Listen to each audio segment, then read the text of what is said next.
The next morning, the village was abuzz. Cato had been busy during the night, planting seeds of doubt in the minds of the elders and a few well connected villagers. Whispers of Armani's strange behavior began to spread. She was a newcomer after all, a beautiful stranger from another town.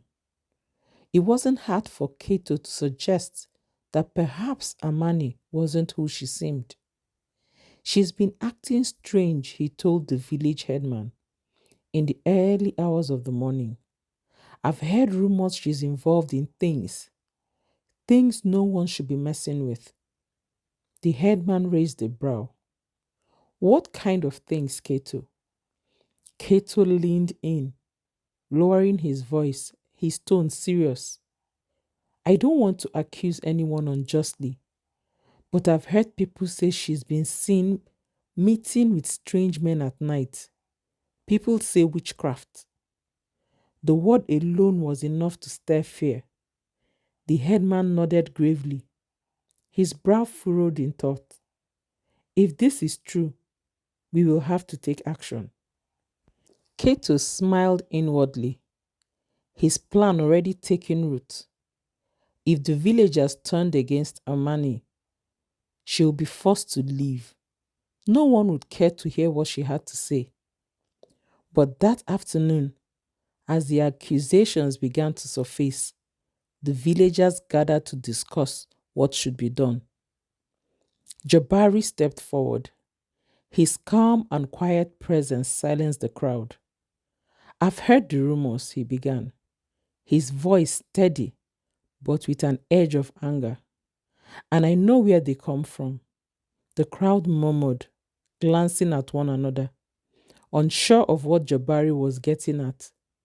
Cato watched from the sidelines, his stomach twisting as his brother continued. I have spent many evenings with Armani, Jabari said, glancing briefly at Cato, though his expression was unreadable. And I know her well. She will never do the things you are accusing her of. If these accusations are coming forward now, then I demand we investigate properly before any decisions are made.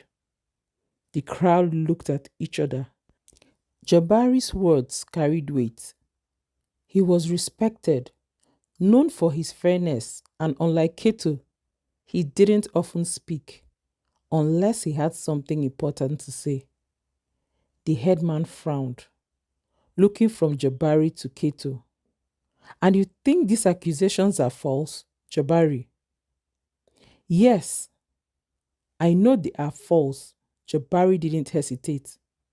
Amani is no witch, but I do think someone is trying to ruin her, and we need to find out why. Kato's heart raced. This wasn't going the way he had planned. Jabari was protecting her, and worse, he had cast doubt on the accusations. If there was an investigation, no, Kato couldn't let that happen. It wouldn't come to that. The headman cleared his throat. Very well. We will not act hastily. A formal inquiry will be held to get to the bottom of these claims. As the crowd began to disperse, Kato's mind spun with panic.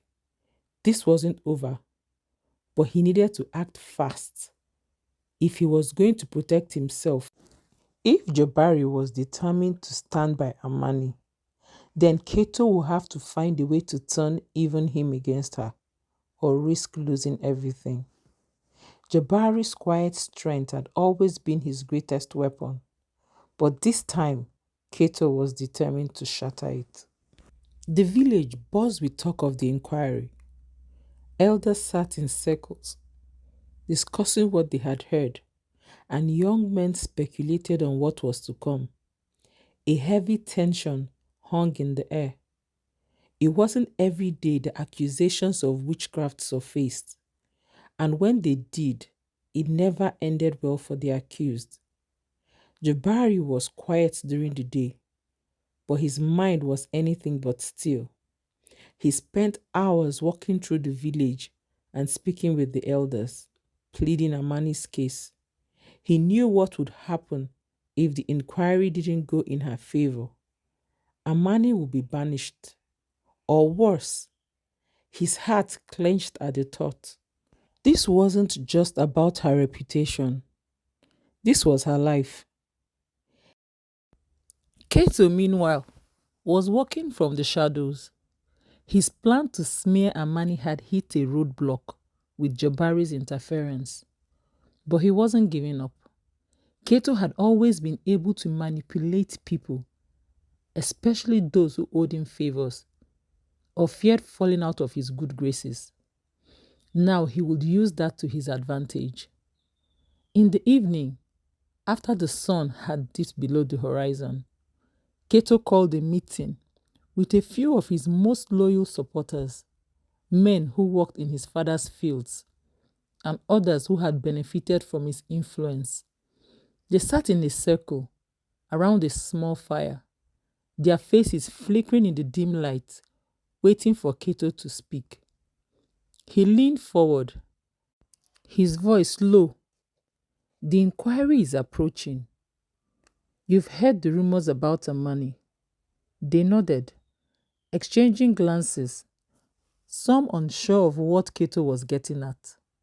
Kato continued, I know for a fact that she's dangerous. We've all seen how she has come in and suddenly bewitched the village.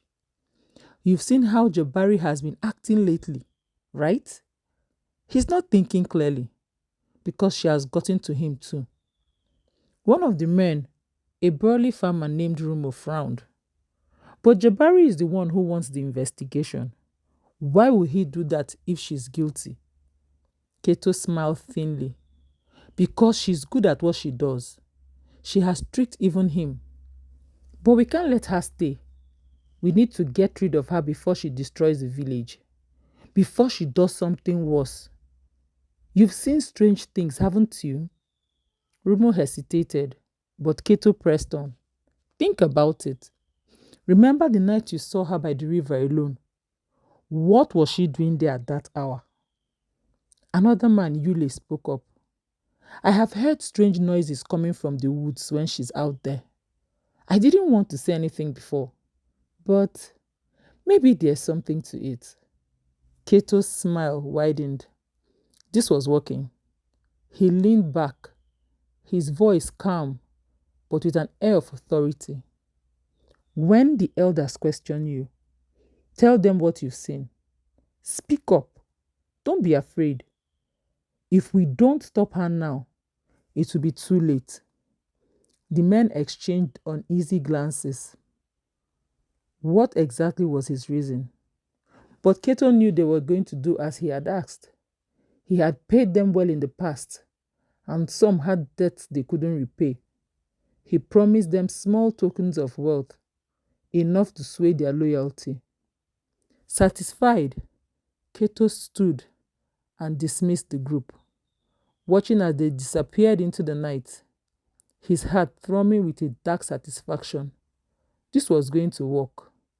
If they spoke up, the villagers would have no choice but to believe that Armani was guilty. But as he turned to head back to his compound, a shadow moved in the corner of his eye. Cato paused, his eyes narrowing as he scanned the trees. No one was supposed to be there. For a moment, all was still. Then from behind one of the large baobab trees, Jabari stepped forward.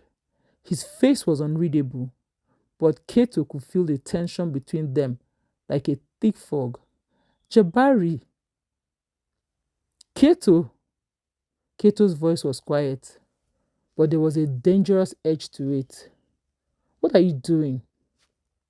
Cato's heart raced, but he quickly masked his surprise with a smile.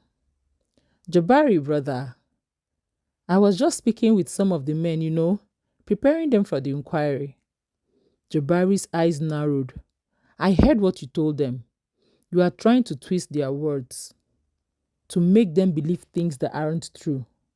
Cato scoffed. Things that aren't true? Trying to keep his voice light. I'm just trying to protect the village. You're blinded by your feelings for Armani. Can't you see she's dangerous? What if she's really guilty? Jabari took a step closer, his fists clenched at his sides. You are the one who is dangerous, Keto. You are lying. You're planting false stories to frame her, aren't you? Keto's expression hardened.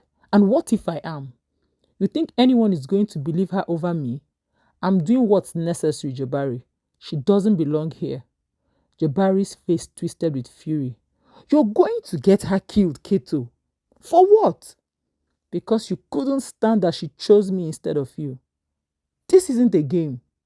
This is her life. Keto's mask slipped for a brief second, revealing the bitterness that had been festering for years. You've always had it easy, Jabari. Everyone likes you, respects you, but you have never wanted it. I have worked my whole life to be the best, and now you want to take this from me too? Jabari stared at him, disbelief flashing across his face. This isn't about being the best. This is about right and wrong, Keto. You can't destroy her life because of your jealousy. For a moment, the brothers stood in silence, their bond hanging by a thread. Jabari turned his back on Keto and began walking to the village. I am going to the headman, Jabari said quietly, but his voice was filled with determination. I'm going to stop this. Keto watched him go, his mind racing. If Jabari went to the elders now, it would ruin everything. He had no choice. He would have to act quickly before Jabari could expose him.